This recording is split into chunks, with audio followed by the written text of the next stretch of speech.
Bonjour à tous. Bonjour à tous. Alors, bienvenue au téléstaff du mois de janvier. Merci d'être connectés aujourd'hui pour ce nouveau thème. Donc, moi, je me représente rapidement. Je suis Vanessa Poutot, je suis infirmière coordinatrice à l'équipe régionale vieillissement et maintien de l'autonomie. Et donc, j'ai en charge la coordination de cette téléstaff. Aujourd'hui, donc, on va parler des contentions avec un regard éthique. Et pour en parler, donc, on va pouvoir accueillir le docteur Thomas Léonard, qui est psychiatre au CHRU de Tours et directeur de l'espace réflexion éthique de la région Centre-Val de Loire. Pour ceux qui se sont inscrits la semaine dernière et encore ce matin, je vous ai envoyé un document, notamment sur les nouvelles recommandations avec un chapitre à lire qui n'est pas obligatoire, hein, mais que vous pouviez lire sur la contention physique. Voilà, donc avant de laisser la parole au docteur Léonard, je vous invite juste à faire attention à vos micros. Ils sont volontairement laissés ouverts pour que vous puissiez intervenir selon vos envies avec notre expert, en levant la main ou en intervenant dans le chat, euh, dans une, dans le chat, et après on vous laissera la parole. Mais en tout cas, voilà, ce téléstaff se veut interactif, donc n'hésitez pas à poser vos questions et on pourra y répondre au gré tout au long du téléstaff. Voilà, et donc je rajoute juste que ce téléstaff est enregistré pour permettre le replay après sur la chaîne YouTube. Et ben, docteur Léonard, je vous laisse la parole. Merci beaucoup. Bonjour à tous. Je m'assure que vous voyez bien ma présentation qui se défile. Bon. C'est bon, c'est parfait. Donc oui, effectivement, déjà, n'hésitez pas à intervenir tout au long de ma présentation. Je remercie Madame Poutot pour sa présentation. Effectivement, il y a un intérêt avec mes deux casquettes de vous proposer cette présentation aujourd'hui. Je suis à la fois un médecin psychiatre dans un centre mémoire. C'est dans ce contexte-là que j'ai été amené à participer à la rédaction des nouvelles recommandations dont je vais vous parler. Et puis, comme je dirige l'espace de réflexion éthique de la région, euh, dans un sens, j'ai été guidé à aller sur cette thématique-là par rapport aux enjeux éthiques qu'elle peut présenter. Et puis, du document qui vous a été transmis au préalable, j'ai choisi aujourd'hui de vous aborder plutôt les aspects qui sont les plus sujets à réflexion éthique et qui nous positionnent à l'interface entre les enjeux éthiques et puis les aspects réglementaires et légaux.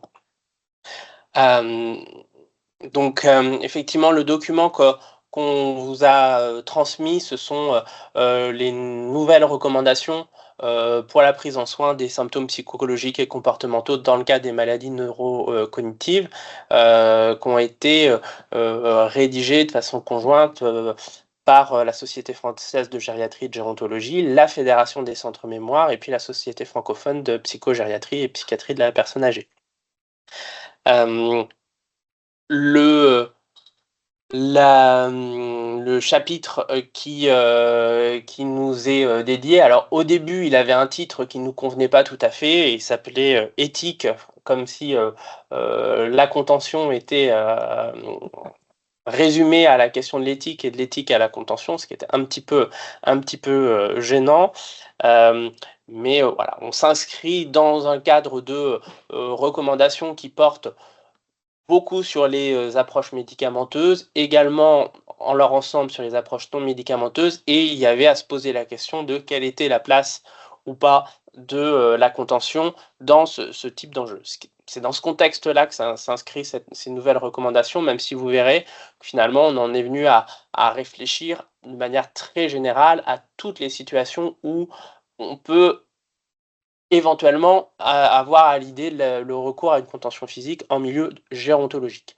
Dans le milieu gérontologique, c'est que la commande s'applique plutôt au milieu du sanitaire et médico-social qui accueille des personnes âgées, mais vous verrez aussi que la question peut être même un petit peu plus large que ça.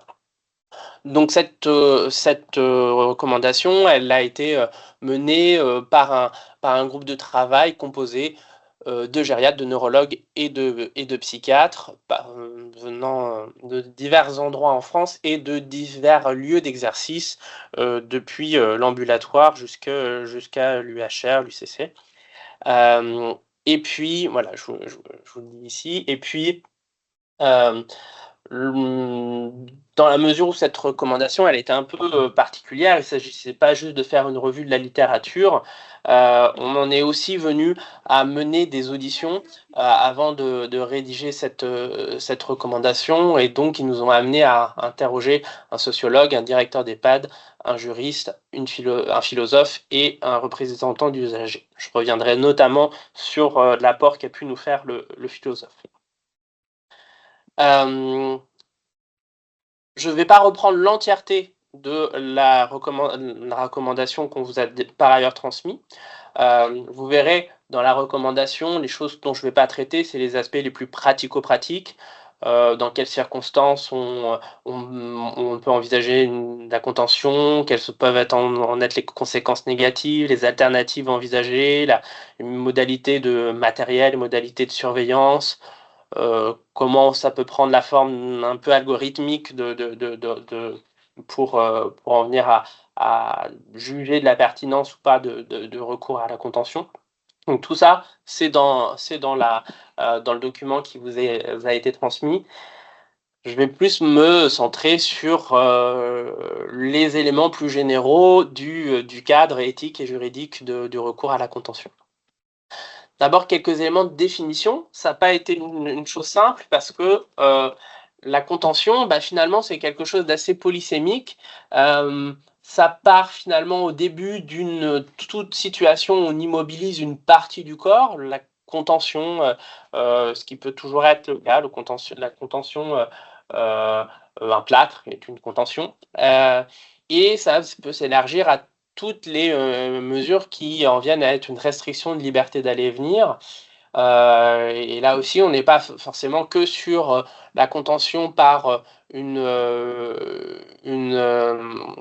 un recours matériel qui contraint le corps directement, mais est-ce que une unité fermée, une chambre fermée ne sont pas aussi des modalités de contention? Pour les patients qui nous intéressaient et qui, j'en doute pas, vous intéressent, vu que vous êtes des collègues travaillant à la fois en EHPAD et à la fois au domicile, où vous êtes pour beaucoup confrontés à des patients présentant des troubles neurocognitifs, les circonstances dans lesquelles on a éventuellement considérer les contentions peuvent être très différentes, depuis la nécessité d'immobiliser un membre chez une personne qui serait fracturée et qui ne comprendrait pas la consigne interdisant la pause. Éventuellement la question d'un risque de chute. Vous verrez ce que je mets derrière le éventuellement après. Éventuellement protéger une personne qui, devant ces troubles psychocomportementaux, pourrait être à risque de mettre en danger en aigu. Et puis ces recommandations par rapport aux précédentes étaient peut-être aussi teintées par un événement qui n'avait pas eu lieu jusque-là, c'était la pandémie, et de se demander, mais mince, quelle est la place ou pas de la contention face à l'enjeu qui a pu se présenter dans la pandémie, qui n'était pas simplement le bien du patient pour lui-même, mais aussi les enjeux de santé publique, d'éviter que un résident puisse être source de contamination pour un autre.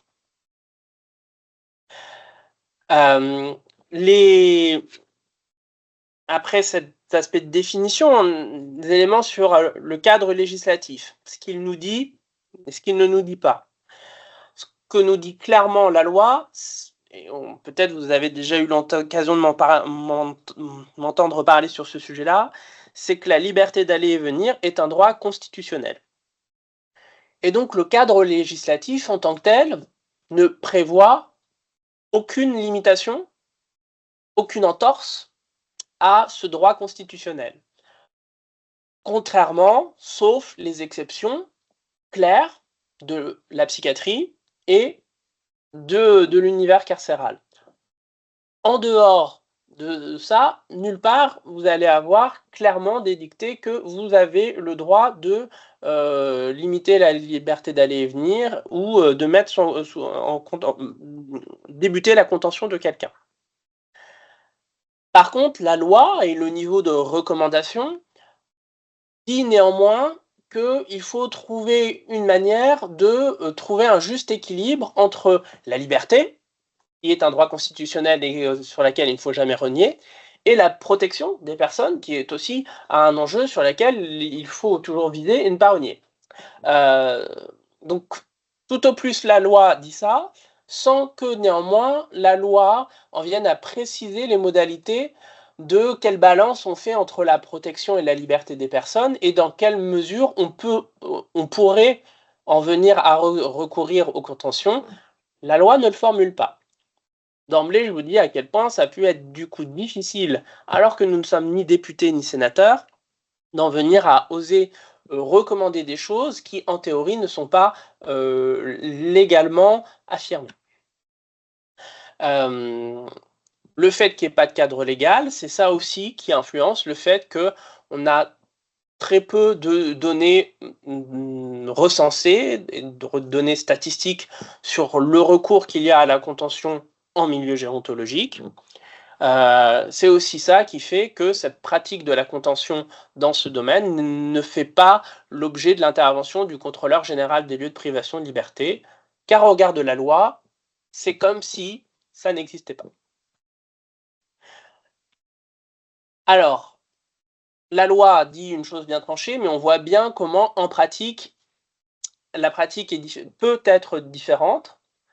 Et du coup, comment on conjugue ce dilemme entre la théorie et la pratique. Dans l'idéal, on a formulé que l'idéal était bien celui d'un recours à aucune contention. Et pour tendre vers cet idéal, avoir l'objectif de minimiser le plus possible le recours à la contention.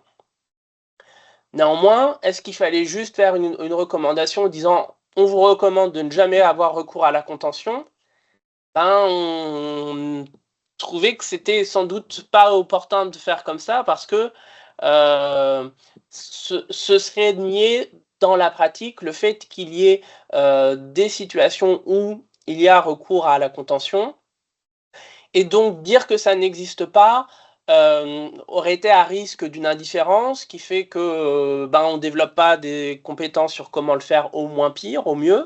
On banalise la contention qui serait invisibilisée et puis presque au risque de culpabiliser les soignants qui le font alors que la loi, je le répète, nous dit qu'en absolu, il ne faudrait pas le faire. Donc voilà comment on s'est situé sur notre dilemme de le recommander ou ne pas le recommander. Cadrer au mieux ce recours ultime qu'il peut y avoir à la contention, on l'a formulé de cette manière, il faut que ça soit un recours qui soit proportionné, qui s'inscrive dans une réflexion pluriprofessionnelle, qui fasse l'objet d'une information et d'un contrôle afin de veiller au respect de la dignité des personnes concernées. On va reprendre les différents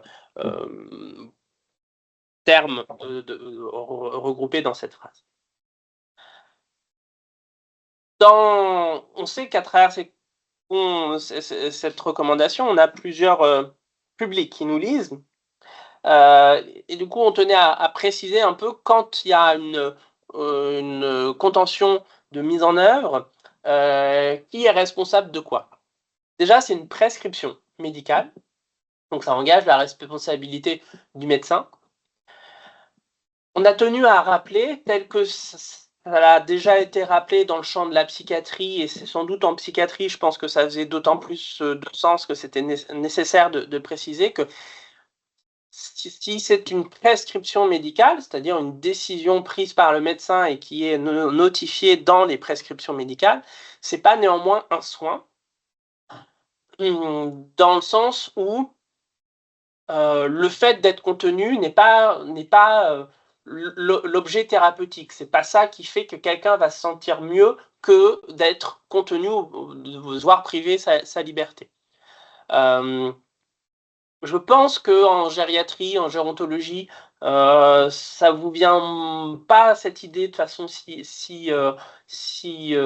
spontanée qu'en psychiatrie, notamment, vous pouviez avoir certaines techniques qui sont une contention, qui pouvaient être, par le passé, considérées par certains, maintenant on revoit le façon de voir, comme une stratégie thérapeutique en soi. Donc ça nous est important de redire que c'est à prescrire par un médecin, c'est une, une adaptation de l'environnement des soins, mais ce n'est pas un soin en soi. Dans la limite de ce qui nous est possible, nous pouvons recommander, donc nous avons recommandé que ça soit certes prescrit par un médecin, mais que ça fasse suite à une concertation pluriprofessionnelle. Et puis, rappeler aussi que cette décision prise et ses conséquences éventuelles relèvent également de la responsabilité du directeur de l'établissement. Je vous l'ai déjà dit, j'ai dit ultime, c'est vraiment en dernier lieu que éventuellement on peut considérer le recours à la contention. Donc, premier enjeu étant celui de trouver des alternatives, qu'elles soient environnementales, peut-être même aussi médicamenteuses, et de n'imaginer la contention que vraiment lorsqu'on est dans une impasse face à tout ce qu'on a, ces autres alternatives. Et on en est venu à énoncer que ces alternatives, c'est évident que ça représente des moyens humains et ou matériels et ou en termes de formation, de compétences. Et que là aussi, une première prudence réserve à avoir, c'est qu'il ne faut pas un recours à une contention soit envisagé avec comme première justification qu'on aurait un manque de moyens. Une fois qu'on a dit ça, malheureusement, on revient vers le constat qu'on n'a pas une énorme traçabilité de dans quelle situation on en vient à recourir aux contentions, et que comment savoir dans quelle mesure le recours aux contentions s'est fait en premier lieu parce qu'on n'avait pas les moyens pour mettre en œuvre une alternative qui en théorie aurait pu être envisagée. On fait le constat, en tout cas en premier lieu, d'un manque d'informations pour pouvoir faire évoluer nos pratiques dans une démarche qualité secondaire.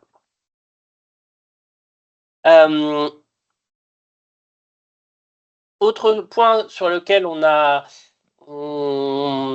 émis des recommandations en vue de peut-être faire évoluer dans certains lieux les pratiques. Dans le contexte de personnes avec troubles cognitifs, qui a donc une difficulté pour formuler son consentement au recours à la contention.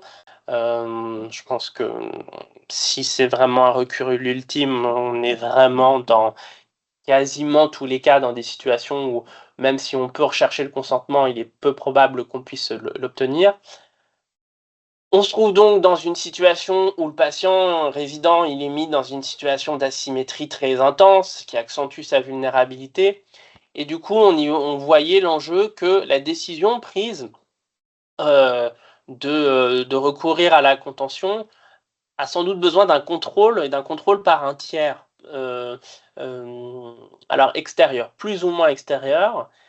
C'est déjà en ce sens-là qu'on évoquait l'enjeu d'une discussion pluriprofessionnelle au préalable. Mais aussi peut-être poser la question de se dire: est-ce que ça pourrait être une des situations sur lesquelles on demande le regard, l'avis conjoint d'un autre confrère, ou en tout cas de quelqu'un d'extérieur au service, pour en venir à peut-être par cette démarche de contrôle et éventuellement pouvoir réenvisager autrement, envisager des alternatives à cette pratique. Dans cette même idée, mais pas que, on voyait aussi l'enjeu de pouvoir associer les proches du patient, du résident,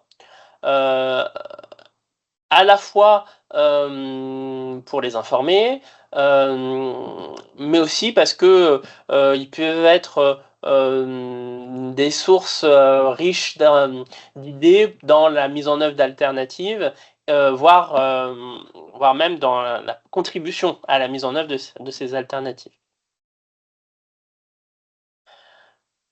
Je vous l'ai dit, parmi les personnes qu'on a interviewées, on a auditionné Fabrice Auxil, donc, qui est philosophe et puis qui dirige l'espace de réflexion éthique de l'Île-de-France et notamment de l'espace de réflexion éthique nationale dédié aux maladies neuroévolutives.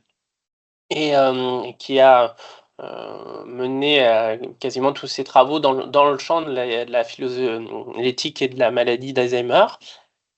Et donc, on l'a interviewé et en guise de résumé de toute son intervention il nous a proposé 10 points de vigilance à avoir dans le recours à la contention.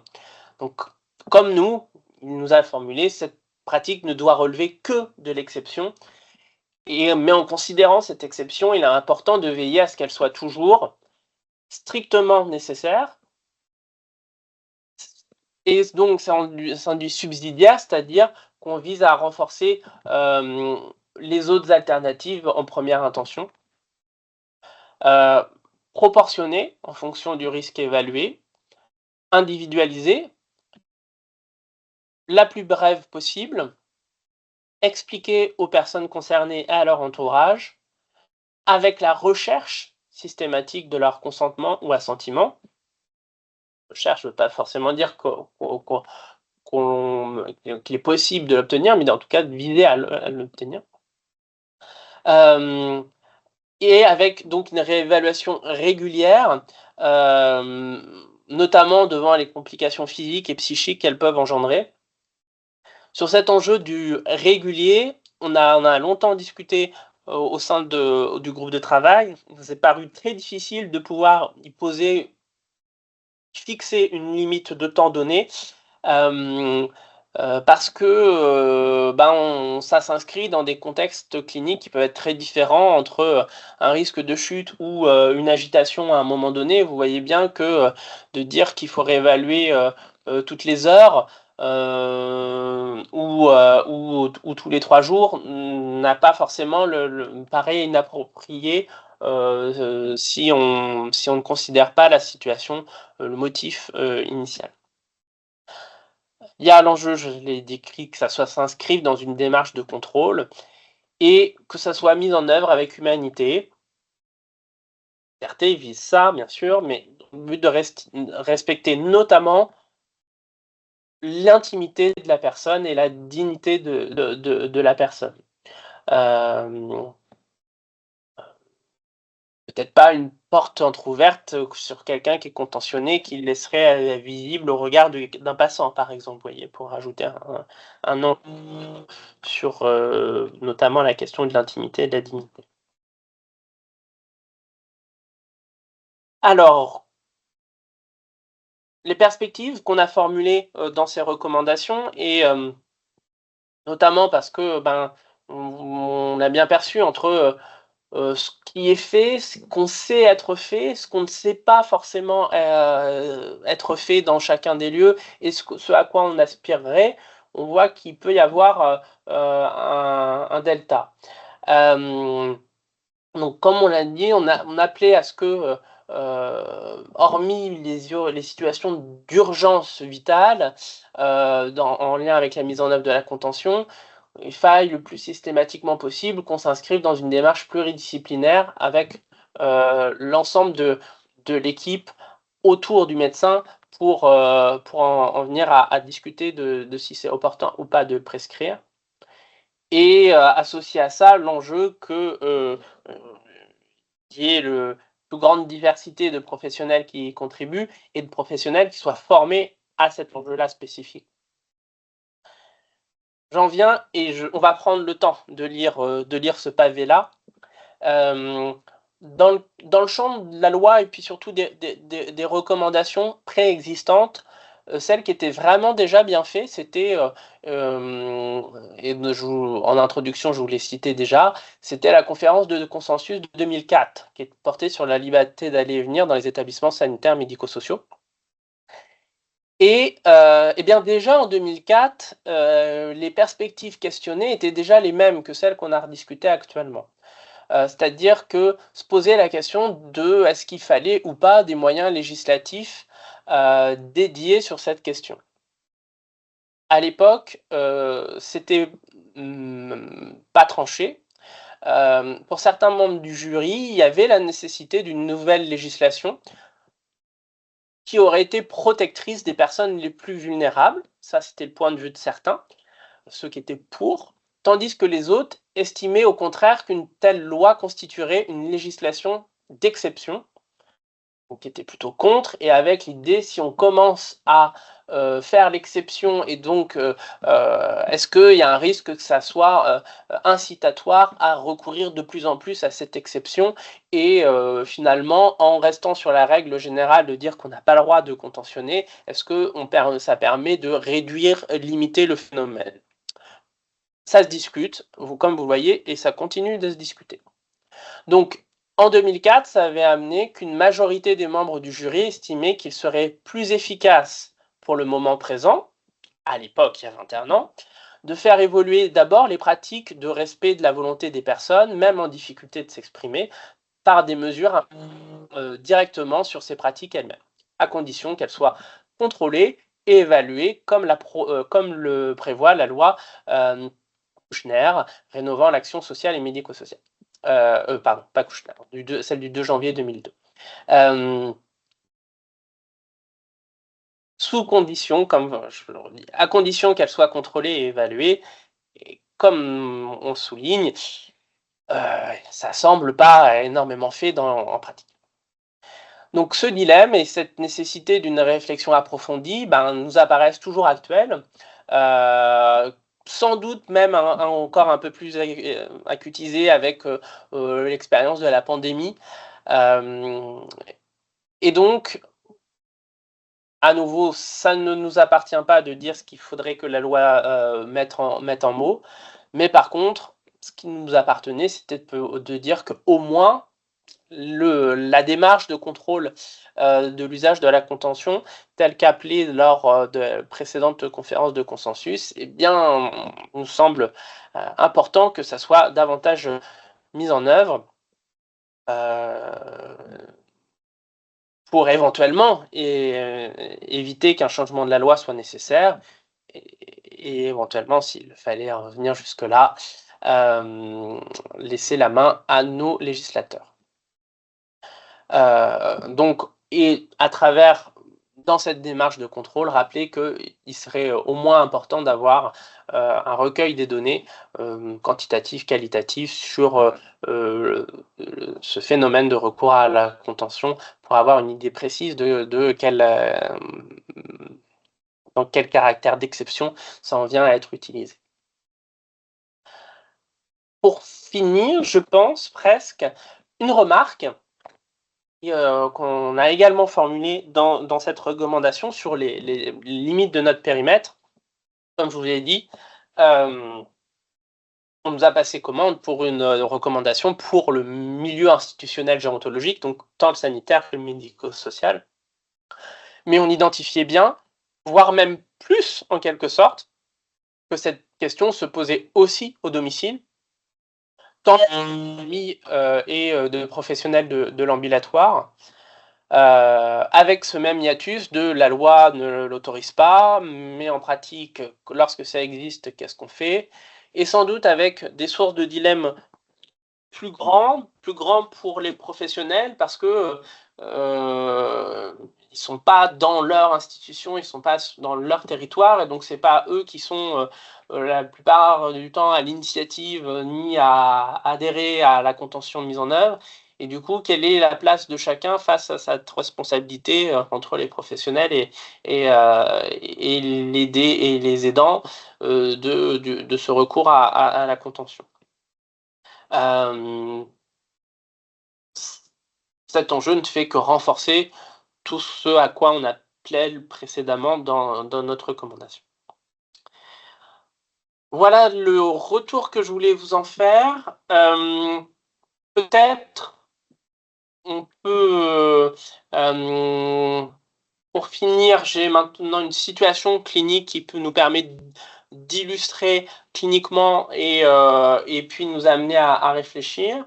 Mais peut-être avant de la lire et de poursuivre l'échange autour de cette situation, je suis à votre disposition pour répondre alors, soit à des questions, soit à des échanges autour de ce sujet. Mon expérience, vous avez compris, délicate d'avoir à formuler des recommandations autour de cet enjeu qui est source éminemment de dilemmes.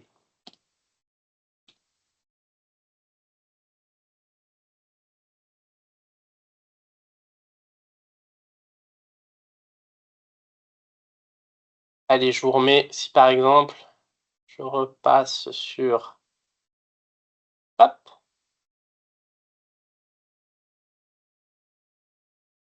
Avez-vous l'impression de réussir en tout temps à répondre à tous ces enjeux-là? La question n'est pas...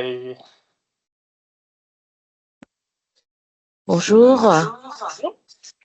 Je suis Christelle Burka, je suis infirmière en pratique avancée à l'EHPAD La Pinsonnière-le-Lac. J'aurais une question par rapport à la contention demandée par le résident. Qu'en est-il, par exemple, quand il demande les barrières la nuit? Est-ce que c'est vraiment considéré comme une contention? Qu'en est-il à ce niveau-là?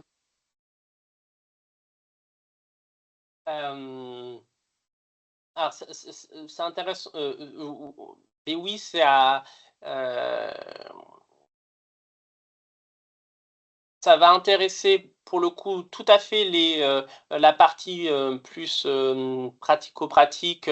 Je ne sais pas si vous avez eu l'occasion de lire l'entièreté de la recommandation par ailleurs, mais il y a tout à fait l'enjeu de questionner l'indication, de réfléchir à des alternatives, de réfléchir aux conséquences délétères possibles. Et donc, même si le patient le demande, en tant que médecin, soignant, on va avoir à réfléchir si c'est pas iatrogène, s'il n'y a pas de conséquences négatives, et on va pas forcément à le mettre en œuvre juste parce que le patient le demande. Donc, en ce sens-là, il y a le besoin de vraiment pouvoir mener toute la réflexion qu'invite cette recommandation. Après, c'est sûr que le fait que ça ne s'inscrive pas, ça s'inscrive dans un souhait, excusez-moi, je suis psychiatre, donc des fois je peux avoir mes réflexes de termes de psychiatrie que je vais utiliser, donc je les évite. On n'est pas dans le, j'allais dire, on n'est pas dans le cadre de soins sans consentement, mais justement, ces termes-là ne s'appliquent pas en gérontologie. Mais effectivement, si le patient le souhaite, eh bien, on va être, comment dire, les enjeux de la recherche systématique du consentement et de l'assentiment, sans doute les aspects d'intimité, de dignité, s'il y a le patient qui est là pour pouvoir être le premier à dire stop, ça nous en préserve. La démarche de contrôle, vous voyez, tout ça, du fait qu'il y ait le consentement, on est plutôt, ça nous allège de quelques risques, mais néanmoins, est-ce que la contention, les barrières sont nécessaires? Est-ce qu'elles n'ont pas d'autres meilleures alternatives? Est-ce qu'elles sont, est-ce que pour combien de temps on les laisse? Est-ce qu'on fait ça pour tous les résidents à partir du moment où ils nous demandent, pouf, on peut faire la même chose pour tout le monde? Donc, sur tous ces aspects-là, on voit qu'il y a quand même la question qui se pose de comment on s'y prend par rapport à cette contention. Et sur la définition de la contention, est-ce qu'une barrière est une contention? Comme je vous le disais en introduction, le terme est très polysémique et on a pris le parti dans la recommandation de vraiment considérer toute situation matérielle qui en vient à réduire une mobilité. Donc ça en fait partie également. Ouais. J'espère avoir répondu à votre question, Madame Burkel. Oui, merci. Oui, on se pose la question parce que comme souvent on dit qu'en EHPAD, ils sont chez eux et voilà, on se demandait si ça faisait vraiment partie d'une contention ou d'un souhait propre à la personne parce que souvent, comme le disait le message, les résidents qui nous demandent, c'est souvent pour les rassurer, ils ont peur de chuter, ils le verbalisent plus à ce niveau-là, quoi. Donc on se demandait si ça faisait vraiment partie d'une contention avec une nécessité de prescription médicale.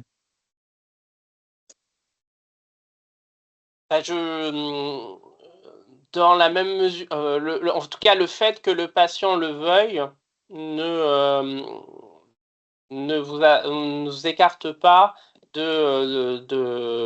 d'avoir la prescription médicale, d'autant plus parce que il y a l'enjeu d'une surveillance associée à ça. Vous voyez, c'est pas que c'est l'hôpital qui a eu payé les barrières. Il y a des situations sur lesquelles il n'est pas approprié de recourir aux barrières de lit. Je suis pas infirmier en EHPAD, je suis pas médecin co, je suis pas gériatre, donc je me garderai bien de paraître plus expert que vous, mais il y a des situations pour lesquelles le risque sur la chute est plus grand que de recourir à la barrière. Donc, il y a besoin de réévaluer les avantages et inconvénients de cette stratégie-là. Et donc, c'est pas juste la personne est chez elle et a fait comme elle veut. D'autant plus que c'est vous qui êtes les pourvoyeurs de cette technique-là, quoi. La même question peut se poser autour, et on touche un dilemme encore plus grand sur qu'est-ce qu'il en est entre un lieu de soins, un lieu d'hébergement et puis mon domicile à moi, sur le fait volontairement de pouvoir fermer sa porte. Oui. Normalement, on doit tous pouvoir avoir le droit de l'intimité, à pouvoir fermer sa porte. Si c'est à la demande du patient, pourquoi ça poserait problème? Il peut néanmoins, la réflexion sur les avantages et les inconvénients a néanmoins à se poser. Si vous êtes dans une situation où vous avez un pass qui permet aux soignants d'éventuellement rentrer pour surveiller si jamais il n'y a pas eu un problème de santé, là c'est peut-être une alternative technique qui est possible, mais si c'est pas le cas, vous voyez que vous allez pouvoir avoir un dilemme. Merci. Alors, je me permets juste de prendre la parole pour Thomas, pour reprendre un petit peu ce qui a été dit dans le chat, parce qu'il y avait pas mal de personnes qui ont pu réagir. Donc, merci à vous d'avoir réagi. Donc, je vais essayer de relayer rapidement ce qui a été dit. Il y a Cathy qui a dit les personnes signent une décharge qui stipule que c'est eux qui demandent la mise en place de barrières. J'imagine que c'est de ça qu'on parlait. Que maintenant, ce sont des demi-barrières. On parle un petit peu d'aspect juridique avec la volonté du patient qui ne décharge pas la responsabilité du professionnel. Cathy qui rajoute, je dis Cathy parce que c'est Cathy qui est marquée dans le chat. Je ne sais pas où vous travaillez, peut-être que vous pourrez nous le préciser, qu'auparavant, il n'y avait pas de prescription de demander pour la mise en place de barrières et que maintenant, ils allaient peut-être sûrement le rectifier. Donc, très bien. Voilà. Et il y a Héloïse Deschamps qui dit pour la dernière intervention, donc qu'il ne nomme pas ça des contentions dès lors qu'il s'agit d'une demande explicite du résident, mais cela ne dispense pas de chercher à comprendre et à trouver des alternatives. Voilà pour ce qui a été mis dans le chat. Thomas, je ne sais pas si tu voulais rebondir dessus. Je vous soumets la situation, une Oui. situation clinique pour le Très bien. petit quart d'heure qui nous reste. Alors, attendez, on va faire comme ça. Vous voyez toujours? Oui. Ouais. Alors, quasiment une histoire vraie. Madame O a 98 ans, elle réside dans un EHPAD depuis une dizaine d'années et depuis 5 ans, elle vit dans l'unité de vie spécialisée, dite pour patients déambulants, parce qu'elle en est venue à un âge très avancé à présenter des troubles cognitifs. En février 2022, il y a un cluster de Covid-19 dans son unité et les 2 tiers des résidents ont été infectés, dont Madame O. C'était sa première infection au Covid et elle était à jour de ses vaccinations. D'importantes altérations de l'état général, mais elle a pu s'en remettre. Durant cette période, on a essayé au mieux de faire rester les patients infectés dans leur chambre pour éviter qu'ils ne contaminent les autres, mais ce n'est pas toujours possible de le mettre en œuvre. Madame O s'est fracturé la hanche gauche en 2015 et la droite en 2019, l'amenant au décours à présenter des troubles de l'équilibre. Durant la période de d'infection au Covid, elle présentait une telle asthénie que, pour éviter qu'elle ne chute, une contention ventrale au fauteuil a été initiée. Cela fait 1 mois qu'il n'y a plus de cas de Covid dans l'unité.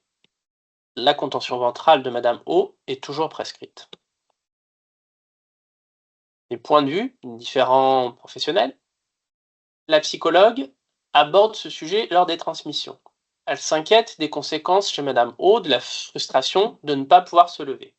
Ça pourrait être source d'anxiété, de troubles du comportement, elle pourrait se blesser à force d'essayer de se lever, ne comprenant pas et ne se souvenant pas qu'une contention l'en empêche.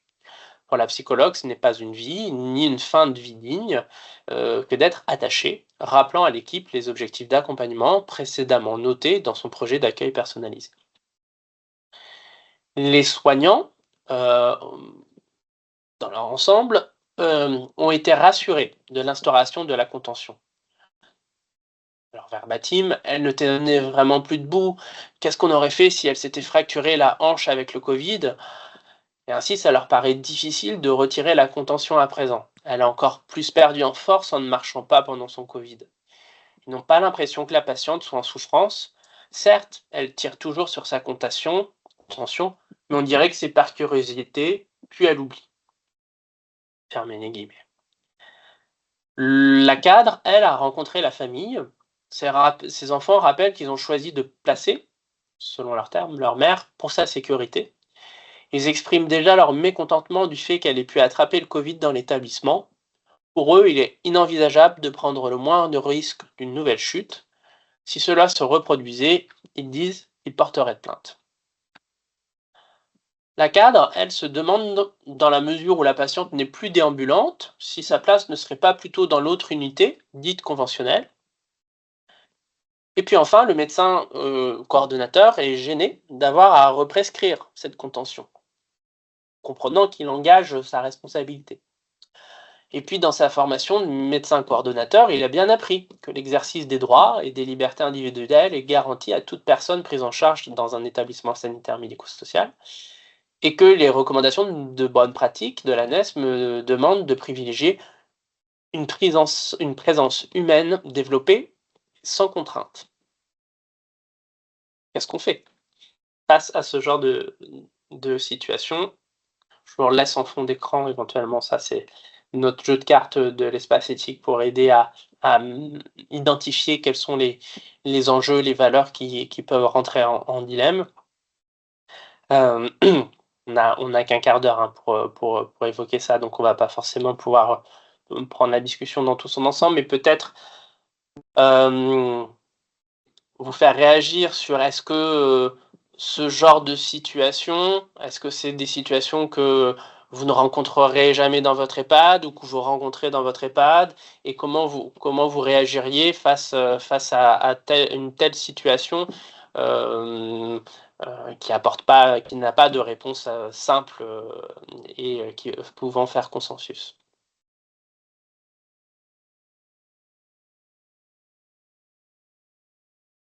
Cathy, on vous voit lever la main, je vous écoute. Ouais, nous on avait une résidente qui déambulait beaucoup, elle passait sa vie à arpenter les couloirs et avec le temps et la fatigue, elle est tombée plus d'une fois.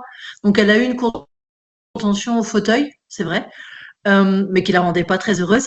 Et puis la famille est revenue dire qu'ils n'étaient pas, pour le coup, ils préféraient qu'elle tombe, qu'elle chute, qu'elle se fasse mal, limite, malheureusement, qu'elle meure d'une chute, que de la voir dans le fauteuil. Donc ça a été relevé, la contention a été retirée.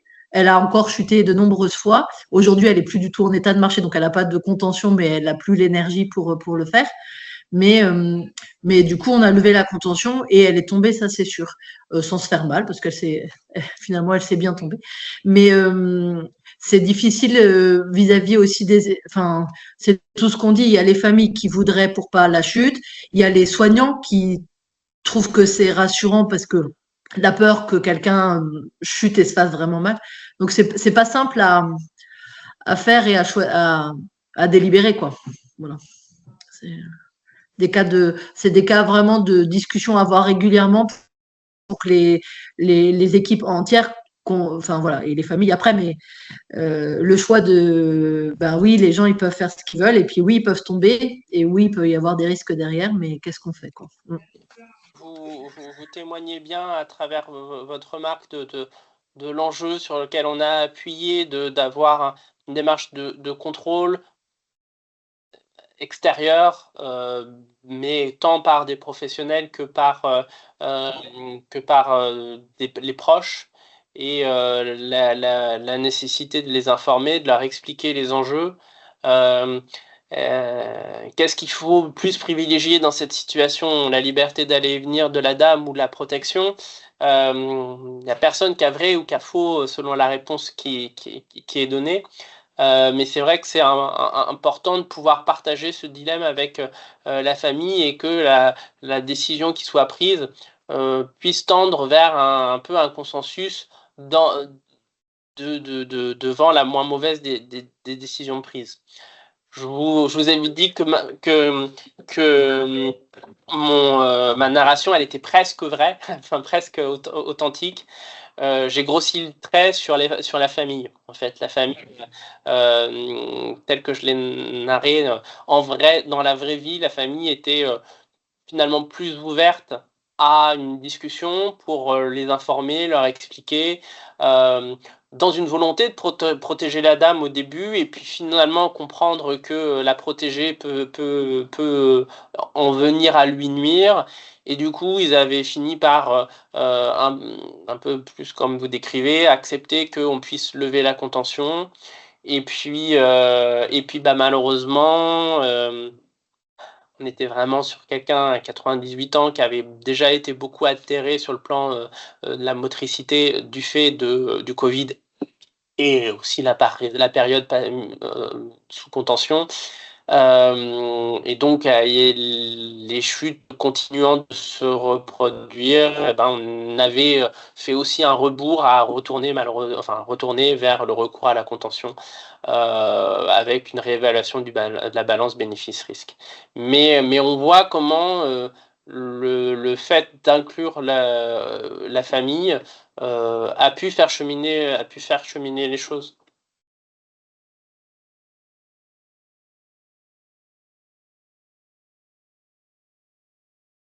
Madame André, Claudine André, on vous écoute. Bonjour. Ouais. Bonjour. Moi, je suis cadre de santé en médecine gériatrique. Donc, nous, ce qu'on a fait, parce que ça arrive en fonction des différents profils qu'on a, ça m'est déjà arrivé des gens en isolement qu'on est obligé de contentionner dans le cadre des Covid. On essaye avec les équipes le matin de leur permettre de déambuler dans le couloir avec un masque en fait pour pouvoir qu'ils aient un peu ce maintien de la marche en fait en sécurité et pour pouvoir qu'ils déchargent en fait par rapport au fait qu'ils aient besoin de déambuler. Après, je pense aussi que ça dépend des professionnels qui composent les équipes. Parce que des fois, quand on a la chance d'avoir un peu de temps d'ergothérapie, c'est des gens qui peuvent faire de la kiné passive, ce qui permet d'entretenir au niveau des muscles. Donc, ce qui permet aussi de remobiliser un peu les gens quand ils ont été contentionnés sur certains contextes, en fait. Je vous remercie beaucoup pour cette illustration. Ça illustre les enjeux de la recherche d'alternatives que ça soit proportionné, parce que c'est pas blanc ou noir, vous voyez, vous dites bien que vous avez besoin du recours à la contention, mais avec la recherche d'alternatives pour pouvoir en partie s'en passer. Et puis bah, la question des moyens. Encore une fois, le fait, on a besoin de savoir dans quelle mesure vous voyez, si vous êtes dans quelle mesure on a su que pendant la pandémie, la contention il y avait un recours et que où est-ce qu'on mettait en œuvre des alternatives, et ces alternatives, elles mettaient en œuvre quelles ressources humaines. Si on veut un jour peut-être avoir, dans ce que vous dites, l'ergothérapeute qui nous permet davantage de rechercher les alternatives, ben, c'est important d'avoir un peu quantifié l'alternative à quoi et quelle est la réalité du besoin des ressources humaines pour pouvoir porter une alternative à la contention. Donc, c'est pas dans l'idée première de fliquer les professionnels sur comment ils s'y prennent, mais pour justifier que la recherche, l'amélioration des pratiques et la recherche d'alternatives nécessiterait des moyens.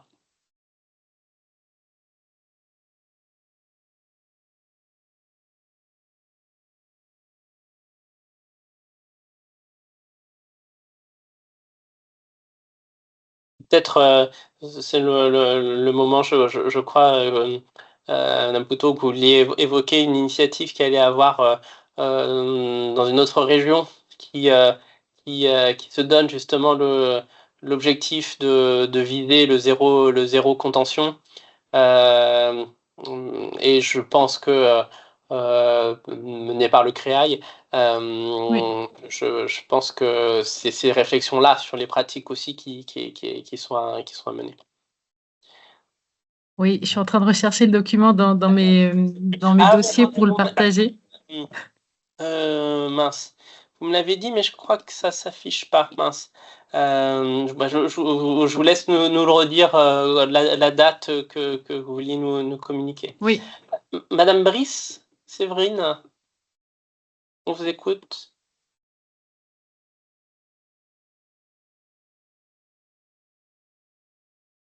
On vous entend pas pour l'instant, alors que vous avez ouvert votre micro pourtant.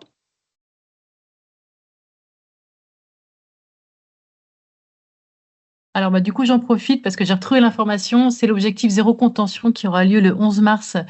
C'est une journée dédiée, du coup, sur ce thème-là, qui est organisée par le CREAI Pays de la Loire, qui aura lieu à Nantes. Donc, vous pouvez retrouver les informations sur Internet. J'essaie de vous communiquer l'affiche dans le chat. Voilà, il suffit de s'inscrire pour participer. Je vous ai mis dans le chat l'affiche pour avoir le programme complet.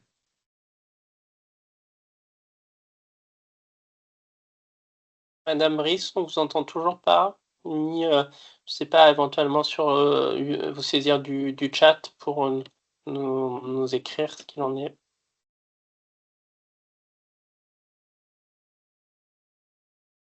Et faire marcher régulièrement la patiente en plus de la contention. Ouais. Sur la situation que j'ai narrée, il y a la question il pouvait y avoir la question de ce qui était faisable médicalement et faisable en termes de ressources par le kiné. Voilà. Et tout ça renvoyait, je pense, accentuer l'enjeu de la temporalité, avec quelle fréquence on réévalue la contention, parce que là, au moment de la narration de la situation, malheureusement, je pense que médicalement, trop de temps a passé sous contention et que la patiente a trop perdu pour pouvoir rebondir. Alors que peut-être la contention réévaluée plus tôt lui aurait laissé une marge pour pouvoir rebondir et de bénéficier de l'intervention du kiné et de pouvoir imaginer une réversibilité du recours à la contention. Alors, je crois que le PDF que j'ai envoyé ne s'ouvre pas. Je vous envoie le lien directement pour aller sur Internet.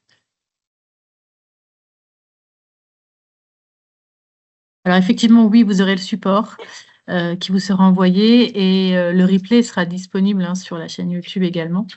Moi, je peux me permettre juste de faire un petit laïus, enfin un petit clin d'œil à ce qui a été évoqué tout à l'heure par rapport aux chutes, au risque de chute.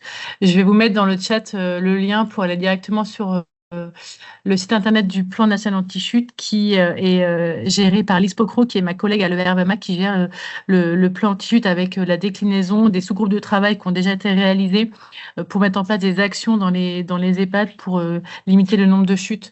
Donc, je vous mets ça dans le chat, vous pourrez aller voir si vous connaissez pas, mais j'imagine que vous avez déjà entendu parler de ce projet. Je vous le dis juste là.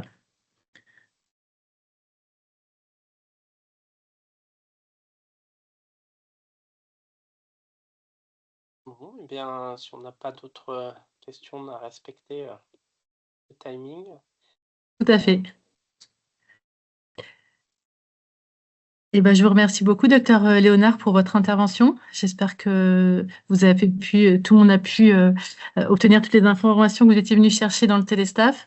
Donc, voilà, je vous enverrai le replay, le support, et il y aura une fiche pratique qui sera établie un petit peu pour reprendre les grandes lignes de cette intervention. Merci d'avoir été connectés, vous avez été nombreux, donc c'est toujours un plaisir de vous proposer des sujets qui plaisent. Je vous ai mis dans le chat, au début du téléstaff, un lien pour pouvoir aller renseigner vos besoins, vos idées pour proposer dans un prochain téléstaff, à proposer dans un prochain téléstaff. Et du coup, donc le thème du téléstaff du mois de février, ce sera vieux et LGBT+, enjeux, réalité et pratiques inclusives. Et donc, ce sera le 10 février, toujours de 14h à 15h. Vous recevrez prochainement par mail le lien pour vous inscrire. Voilà. Eh ben, merci à tous. Merci, docteur Léonard. On a mis en ligne, pardon, je te coupe, Vanessa, mais on a mis en ligne le programme du premier semestre. Enfin, non, on le met en ligne demain sur LinkedIn. Sur notre page, on met le programme du premier semestre des téléstaffs. Oui. Merci, Céline. Et merci, Vanessa, et merci, Thomas. C'était vraiment très intéressant et très bien traité. Enfin, voilà, très bien préparé également. Et merci, Thomas Léonard, pour ces petits clins d'œil également à notre passé commun à la psychiatrie. Effectivement, je pense que ça nous a fait beaucoup de souvenirs. Mais c'est passionnant et c'est encore, je trouve, c'est vraiment passionnant en matière de vieillissement. C'est deux mondes qui se percutent. Et, alors, j'en profite. Si on ose parler avec l'expérience de la psychiatrie, on voit combien l'intervention d'un contrôleur général d'un lieu de privation de liberté, ça nous aiderait à améliorer nos pratiques, même si on est forcément, on a toujours la réticence de se dire on va être contrôlé, on va être surveillé, est-ce que ça veut dire qu'on fait mal, mais c'est justement la démarche, d'une part, ça relève quand même d'une démarche qualité et d'un processus qui permet aux professionnels de faire mieux dans leurs conditions de mise en œuvre de leur métier, qui est une condition d'exception où on en vient à restreindre les libertés. Donc ça, je pense qu'il faut le comprendre et que, alors bon, voilà, j'en viens plus explicitement à vous dire maintenant mon opinion. Je pense que c'est pas une bonne chose que de laisser dans une zone d'ombre ce qui se passe. De la même manière qu'il faut assumer qu'il puisse y avoir des exceptions, et ben, il faut pouvoir les regarder en face et réfléchir pour qu'elles soient faites au moins mal. Voilà. Une pratique très encadrée n'est pas limitative en fait. Elle est beaucoup plus confortable pour les professionnels. Plus vous avez du cadrage réglementaire, ça ne vous limitera pas. Au contraire, vous vous sentirez, je vois par rapport aux questions que vous posiez sur la responsabilité dans le chat, si vous aviez une réglementation très stricte sur la contention en gériatrie comme en psychiatrie, eh bien en fait, vous apercevrez que c'est beaucoup plus confortable en termes d'exercice puisque les règles sont claires Et au final, on ne se sent pas coupable de quoi que ce soit, et on n'a pas à l'être, mais voilà, plus il y a de cadres, alors après, moi je suis juriste, donc j'aime le cadre, mais plus il y a de cadres, plus on est libre en fait. Et ça, c'est ce que je répétais toujours aux psychiatres, mais plus c'est cadré, plus à l'intérieur de ce cadre, on est libre, et on sait ce qu'on a à faire et ce qu'on peut ne pas faire, et on sait quand on a une balance bénéfice-risque positive, qu'on peut sortir un peu du cadre, mais toujours en sécurité. Et de la même Je me manière, en tais. psychiatrie, on arrive à faire le parallèle entre les services qui recourent un petit peu plus à la contention et à l'isolement, et les services qui sont un peu moins dotés en ressources humaines. Et on est tous d'accord que du coup, ça permet de mettre en mots et en chiffres des enjeux à défendre, aussi, dans le but du bien du patient en premier plan. Oui. Bon après-midi, merci Eh ben, à ça tous. sera le mot de la fin. Merci beaucoup. Bon après-midi à tous. Merci. Au revoir.